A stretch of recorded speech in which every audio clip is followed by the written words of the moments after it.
A heavy knocking wakes you up.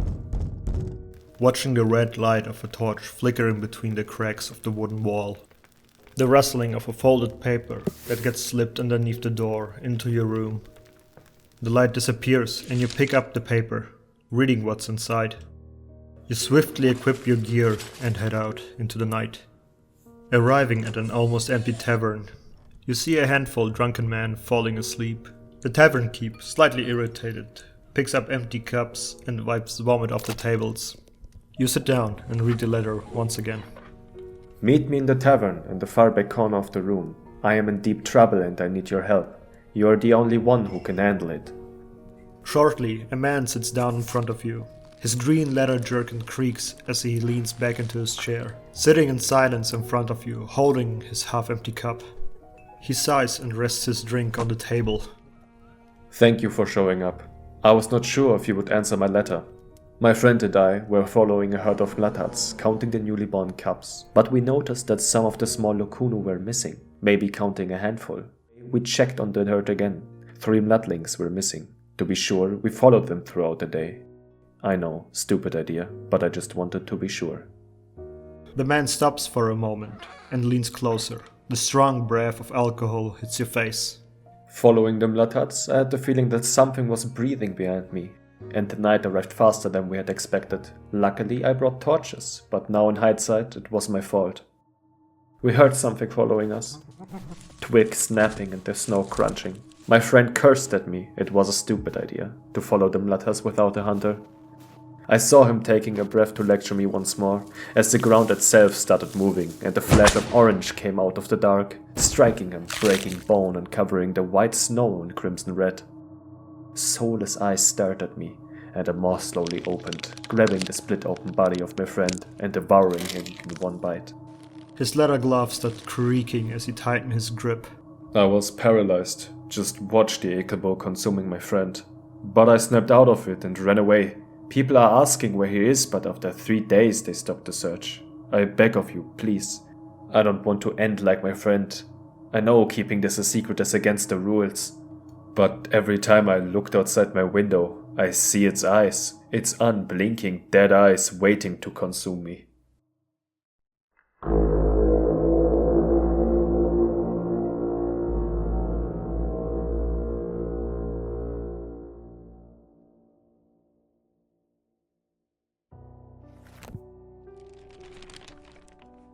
The Ekelbo, also known as the invisible baby thief. It is unknown if this beast is common in the snowy highlands, due to its ability to blend in with its environment.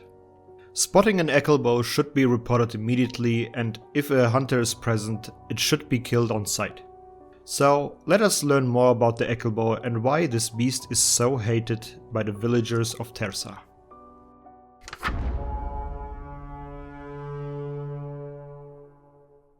Not much is known if the Ekelbo is seen somewhere else. It got spotted in the snowy highlands around the outskirts of the forests. Many speculate that the Ekelbo can adapt to many environments.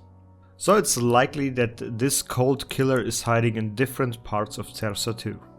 The time where the Ekelbo is mostly active is unknown. Due to its bizarre adaptation and relationships with the plants, it may range from mid-spring to mid-fall, which also aligns with the preferred prey of the Ekelbo. The invisible baby thief was spotted following herds of mlatats and lay down next to Blockhart's den entrances, using the element of surprise to snatch the newborns, swallowing it whole and hiding again. The act of covering itself and being half burrowed keeps this giant warm in the coldest winter nights.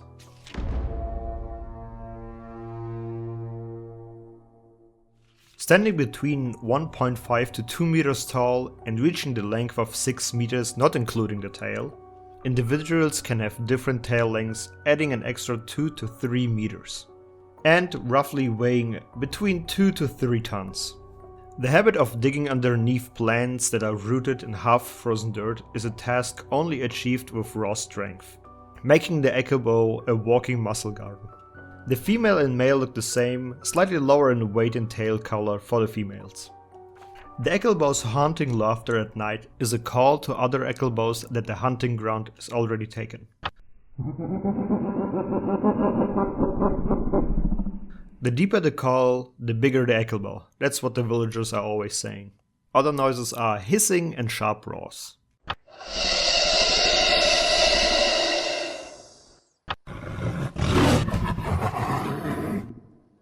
The hood of the Ekelbo is covered with small hooks that are attached to small muscles, allowing the beast to grip or release plants that are on its back. The shedding of the skin is quite rapid and occurs daily on the back part of the Ekelbo.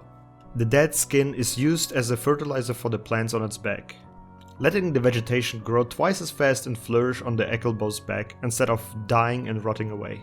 The rapid growth of the Ekelbo allows it to shed so much, slowing down if the beast reaches adult size.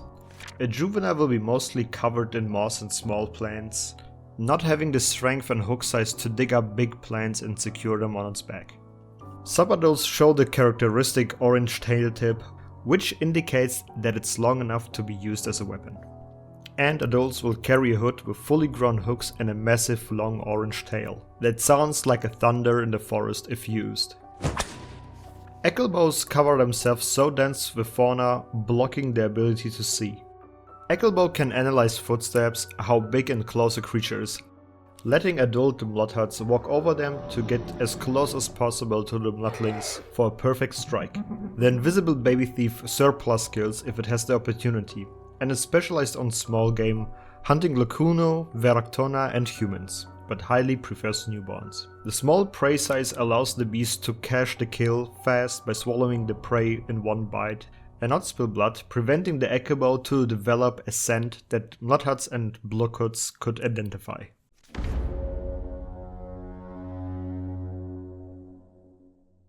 The Ekelbo is known to carry different plants, acting as the gardener for the snowy highlands. The shedded skin fertilizes the plants growing on its back and leaving them in other areas to grow. It can happen that the Ekelbo will carry a Sprisuta, known as the bursting ice scrub, on its back, but only if the beast feels threatened by something bigger. If the beast gets attacked, it will use the defensive mechanics of the Sprisuta to cover itself in icy spikes. Around the end of summer, adult Ekelbos will carry Rhodocopter on their backs, known as the rusted blade leaf. Due to the snowy highlands earth containing high amounts of iron, the edge of the leaf will start rusting at the end of summer and beginning of fall, developing an orange dull edge. Male Ekelbo will pick the biggest and most rusted orange leaves to impress potential mates. Mating starts when the thieves come out of their silent, hidden lifestyles to slap their tails on the ground, leaving deep markings for females and make noise that echo far and wide. The slams can also attract males. If two males encounter each other, they will start a circling dance, showing off size and strength and getting as close as possible to their opponent's tail to indicate they don't fear their weapon. Hunting an Ekelbo is very dangerous, but it's harder to find them first before they find you. A good indicator to know if an Ekelbo is present are scrubs and plants that are richer in color and size, due to the shedded skin providing nutrients for the plants. Also, a lack of small wildlife can be the hunting ground of an Ekelbo. Following a herd of bloodhuts can be of use if bloodlings are present, to lure out the baby thief from its hiding. After an Ekelbo has eaten, they are sluggish and slow, or placing traps and bells near Rhodocopter and mating season. Light and heat of a fire can lure in an Ekelbo or something bigger. Tools useful for an Ekelbo hunt. Bells and strings to cover an area where you think the Ekelbo is hiding. An air skin that can be used to damage the fine hearing of the beast. The skin is filled up with air close to rupturing. Use it to make a very loud noise. Nets work well if the back of the creature is no longer covered with plants, knowing the reach of the tail and avoiding it at all costs.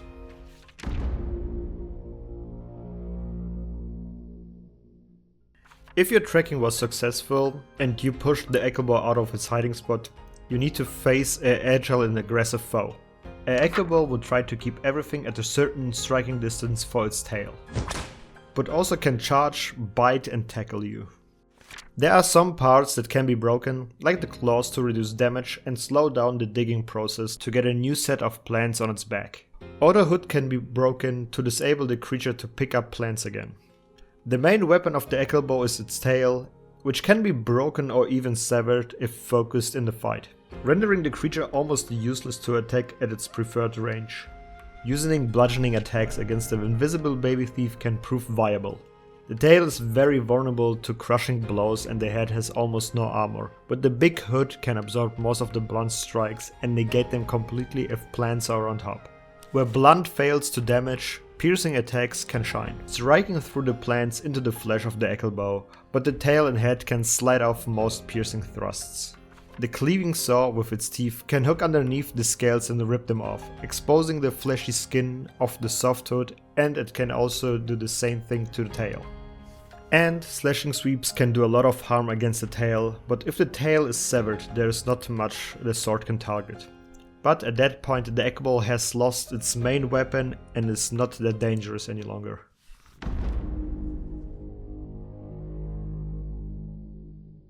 If an Ekelbo is slain, his parts can be of good use for the hunter.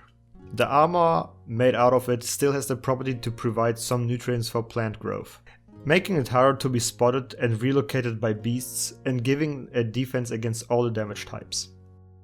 The heavy mace is made out of the head and hood of the Ekelbo, securing it with leather belts and bolts. The great rapier, the tail forged into a stiff and rigid thrusting weapon and the hook into the guard. The cleaving saw, repurposing the hooks of the hood for the teeth of the saw, they are longer and tougher than steel. The greatsword was stitched together out of multiple tail ends that provide incredible sharpness if the blacksmith is skilled enough. So, why is the Ekelbo a creature that should be killed on sight? The stealthy nature of this beast makes it very hard to track and find if a victim is killed by one. There is not much to find because most adults can swallow a human whole with minimal blood spill. And being patient enough and perfectly covered can pose a serious danger for any village or town.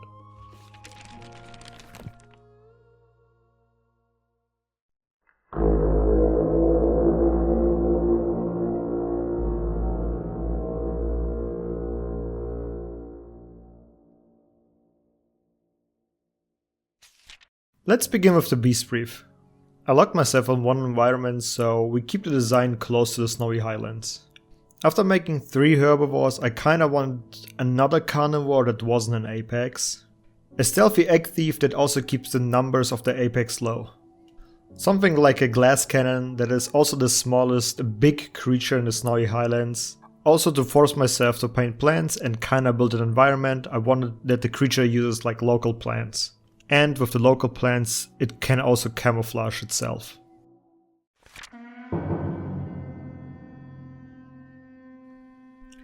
These shitty sketches were made after I finished the Veractona and the Mudhuts, and I kinda hit a wall at that point.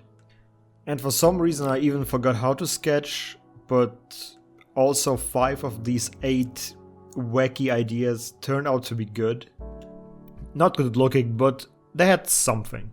I personally like this lizard using the cobra hood as big ears, so I continued on that idea, going more into the sneaky and hidden elements of the design. I looked at Komodo dragon body shapes and made them less hanging, slightly above the ground. And I also looked at pitbull designs, so having like a very muscular body structure would fit this giant lizard pretty well. So the Ekelbo is a Cobra Komodo Pitbull mix, and I added 3 ears and also started to experiment with the head shape. I really like the Dunkleo's jaw I gave him, and also the angular and more edgy head shape. And I also covered him in leaves and plants to see how it looks.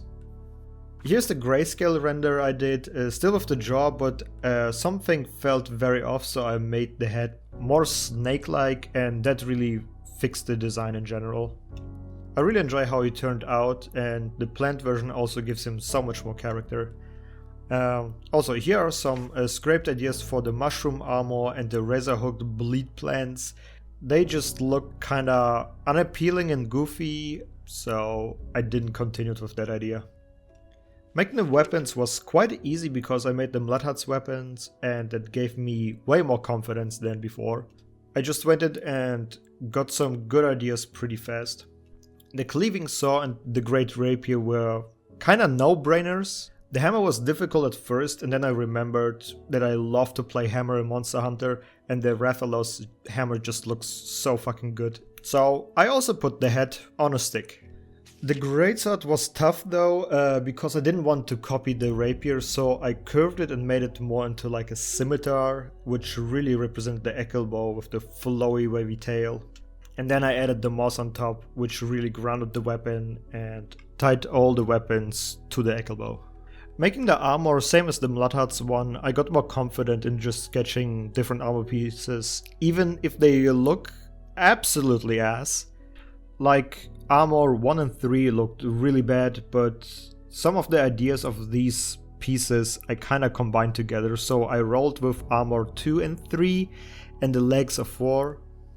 The sketch turned out very nice. I did it on stream and a quick color block made it look so much better. The final armor got more monster parts in the chest area. It felt for me not very armored there, so I kinda bumped up the protectiveness in that area. I personally really like how this armor came out. Same goes for the weapons, so good job Romeck, you don't suck, wow. In general, revisiting the designs I made at the end of February 2024 and now, almost 7 months later, to pick up monsters and making them into weapon, armor and building an ecology around it was a stupid amount of work, while I was also doing commissions.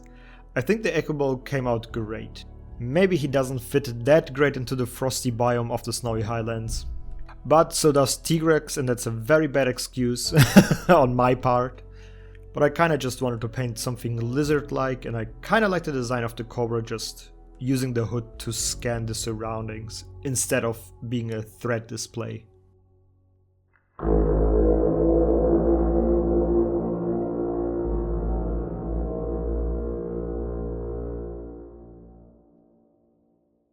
Thanks for watching. This was a lot of work and it took me over a month to combine everything together.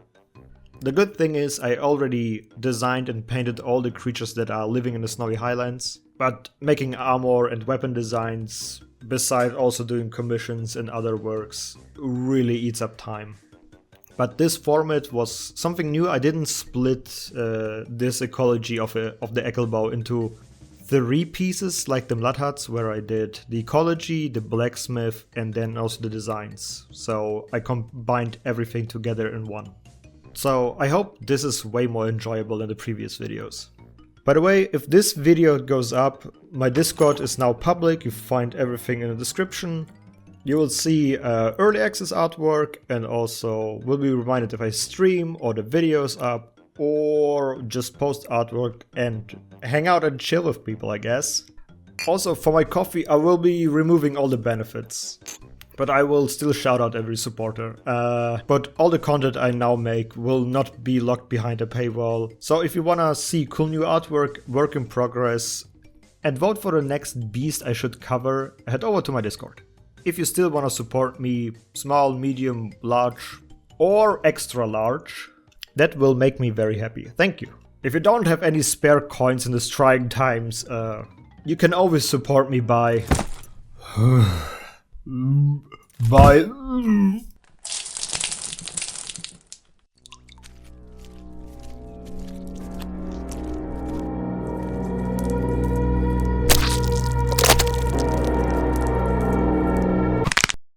And big thanks to my supporters: Urged, Pistler Wizard, Dress, Risen Demon 64, Professor Oaks, and Emric.